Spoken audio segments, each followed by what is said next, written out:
Hi, Catherine. How are you? Hi, I am good. Warm, but good. Oh, yes.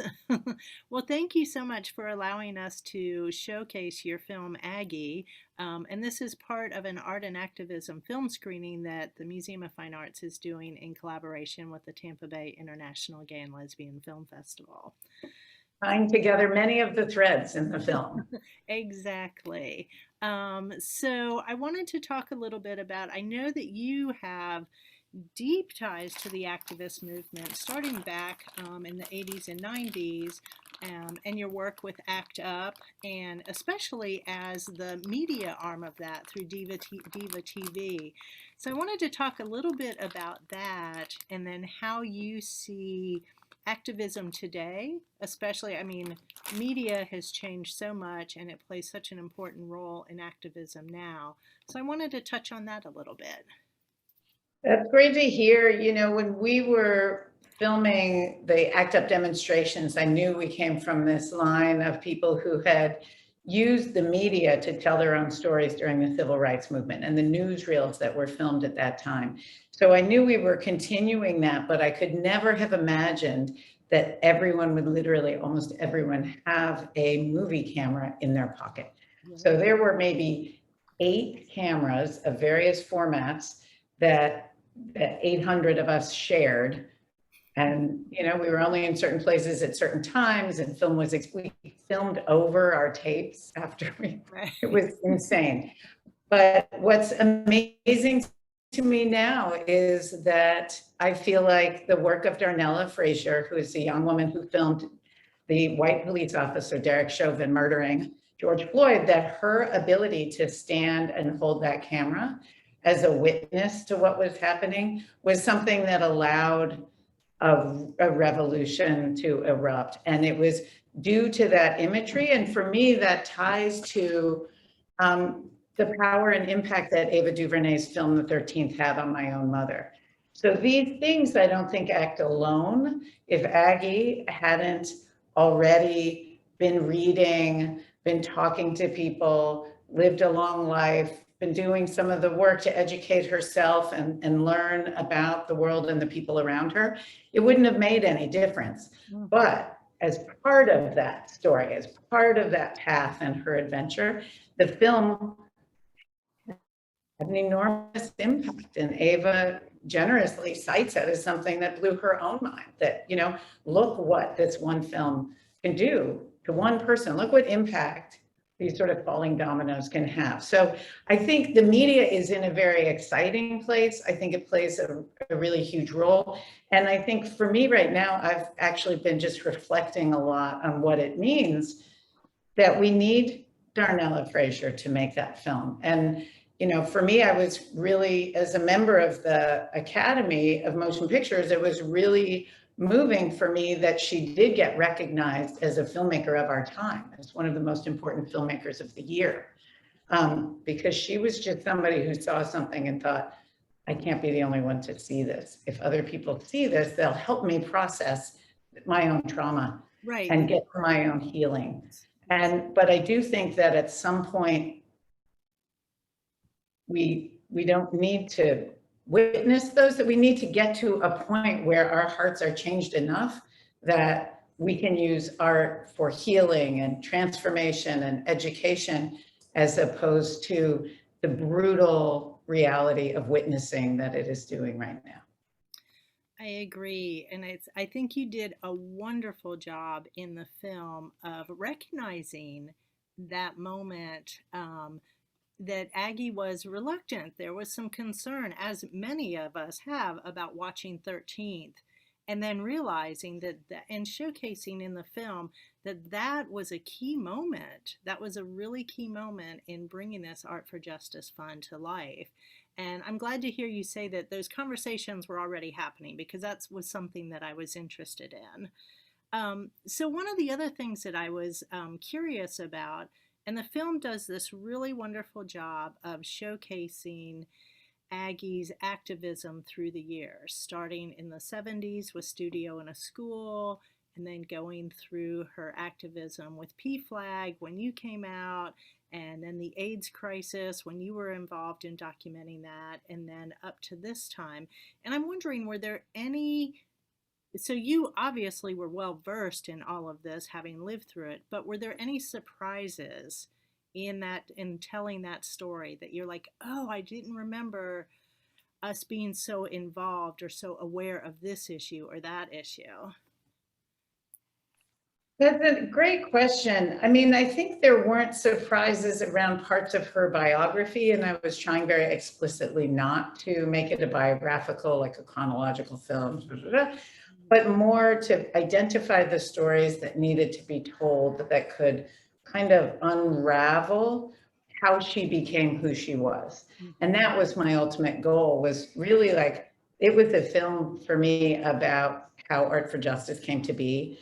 And I knew that it wasn't rocket science, right? Like, it was outrageously unique. And that was part of the reason it was worth telling this story, but it was also, it's so disheartening. It's very obvious, as Rue Hockley, I can't even remember if it's in the movie or not, but in her interview, she said, it was so obvious, like why other people haven't done this. And so I was trying to identify, how did this woman who grew up in a very sheltered, segregated, white, privileged, Midwestern family, more or less in the country, very isolated. Right. How did she become a person who would do something like this?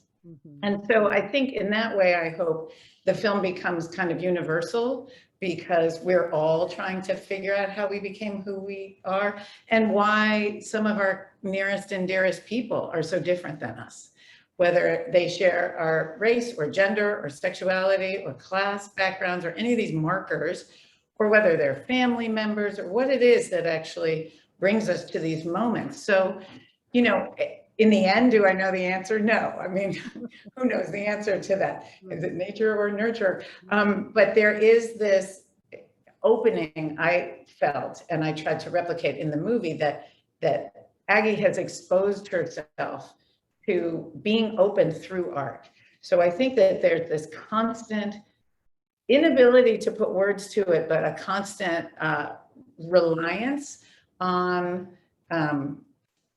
art as a place to take her someplace she isn't already existing, and that she wants to be there. She wants to be around artists. She wants to be with art. I mean, her mind is so much bigger, and I think all of ours are.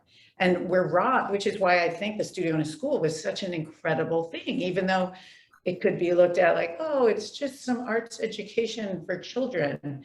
But one of my kids, after seeing the film, said the most moving thing to me. He said, I realized after watching this film that if there had been a Studio in a School in every school, we would not have needed Art for Justice.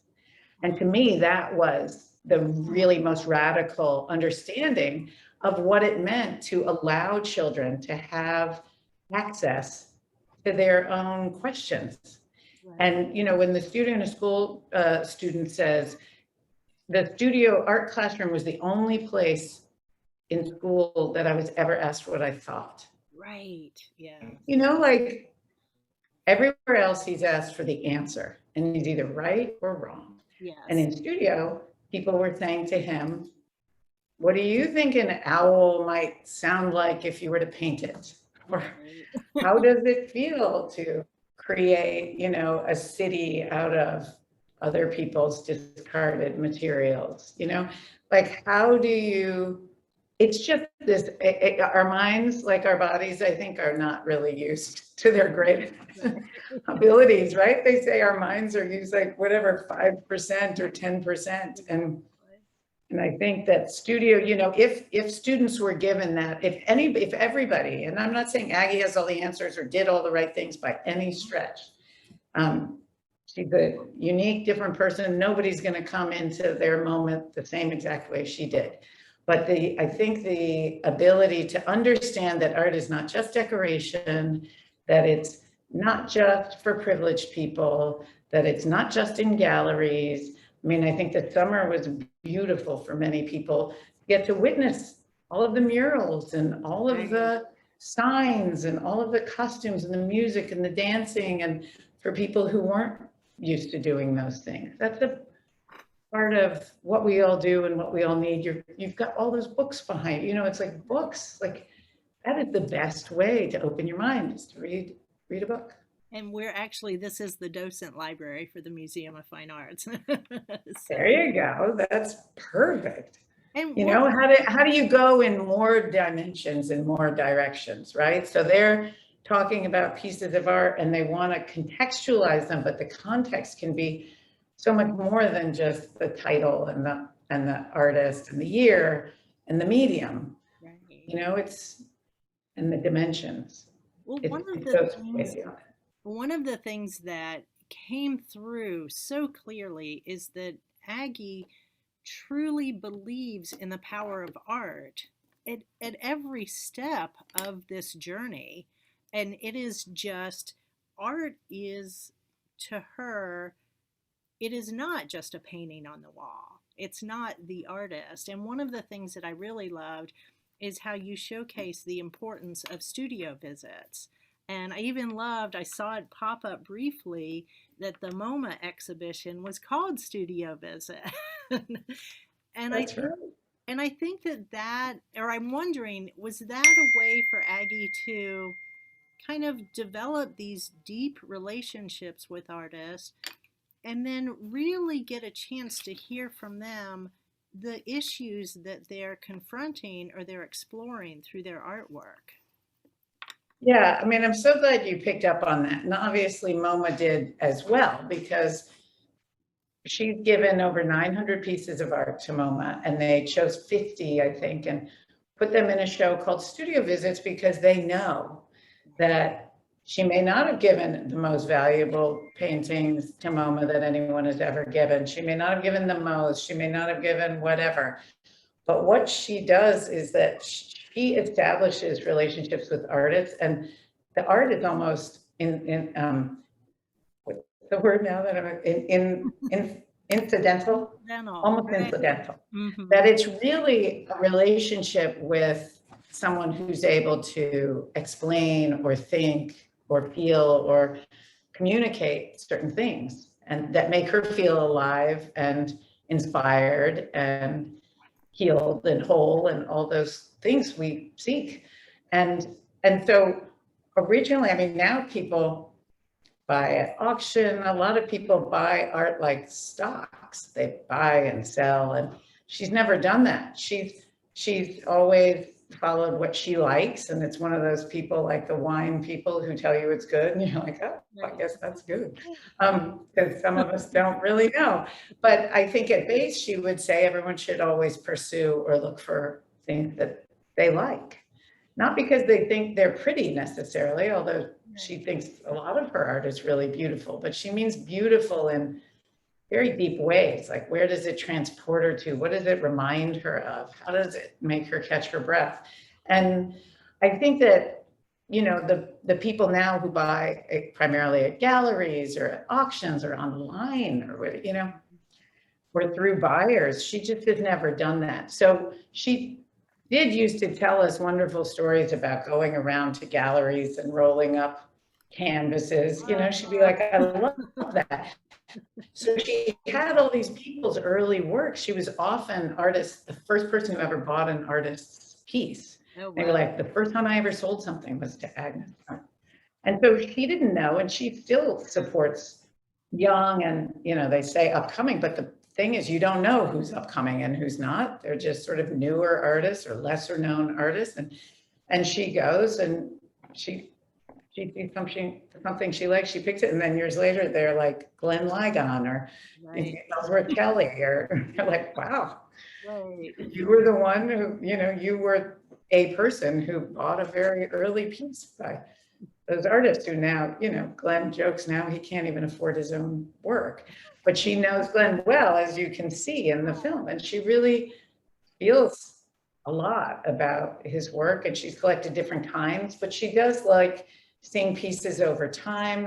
So sometimes she'll have very early pieces from someone or late pieces. She likes drawings, which you find in studios, you don't find in the galleries. Right, I mean, exactly. unless they're a drawing show, but she likes people's sort of sketches and their efforts to understand, to figure things out. And then she'll sort of take that and live with that and then look at where it went. Anyway, so I'm glad that you noticed that. And that was also why we started with the studio visit with Zyveria Simmons. And they talk a lot, you know, Zyveria, it's woven a conversation between them and an interview with Zyveria where she talks about the importance of a studio visit and what it's like to have someone come and actually express that interest. Get to know, meet you as a person, want to know you as a person, and not just like, oh, here they are at the cocktail party, but come to their space. Here's the finished product. Right. Because once you buy the art, once the artwork is on display, that humanity is sometimes not as available. Right. One of the other things I wanted to, I was recently on the Art for Justice Fund, and it was almost like there was a gauntlet thrown down at the end of the film where, okay, now's the time for everyone else to step up. And I was on the Art for Justice Fund, and the list of donors and supporters is amazing.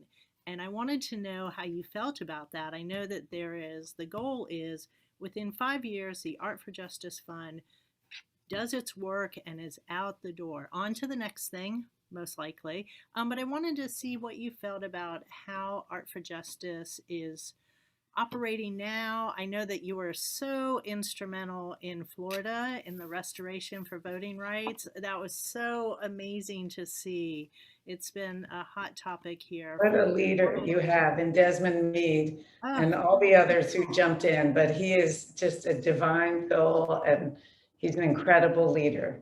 Brilliant, patient, graceful, innovative. He was, every time they threw some other baloney thing and tried to block him, he said, oh, we're going to go over this one. Oh, we're going to go around that one. And he never stopped. Anyway, he's an inspiration to the rest of the country. That's for sure. Definitely.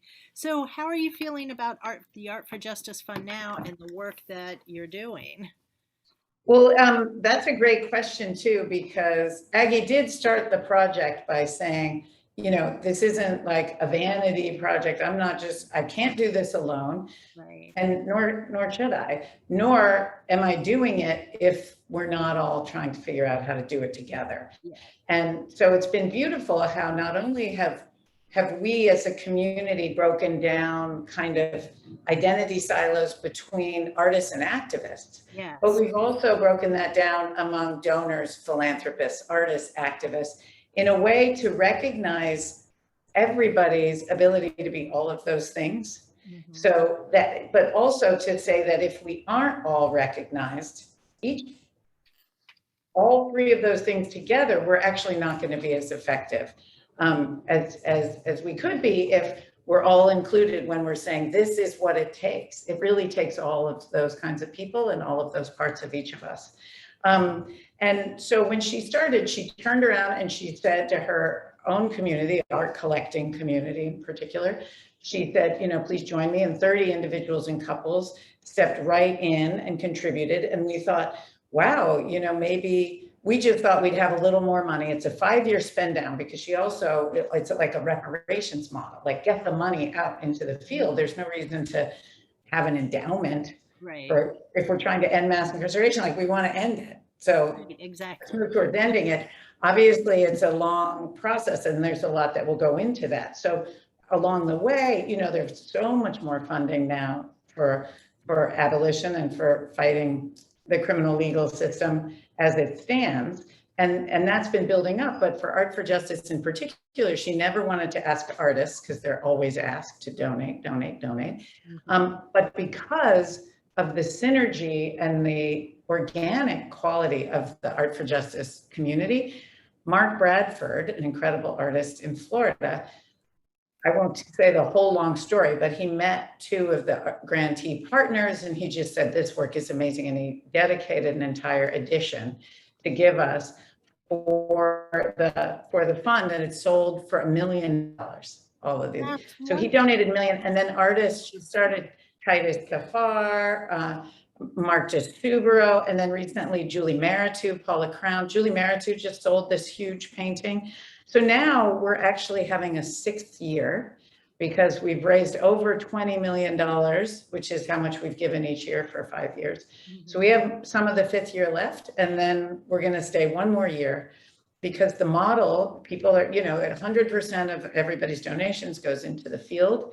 And we've created this model that really prioritizes the leadership of formerly incarcerated people, recognizes how integral that is to the movement and to our success, and also the power of the artists among us. And even Mackenzie Scott just came in with a big donation Oh my on this last round. So our 6th year will be robust. We're focusing on models of shared safety.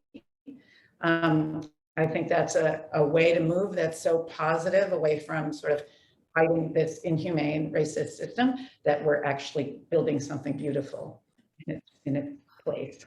I completely agree that it is something beautiful. It's so needed. I love the model that you're operating under. I'm in awe of both of you and everyone who is doing this hard work. So thank you so much for Thank you very telling the much. story. I really appreciate it.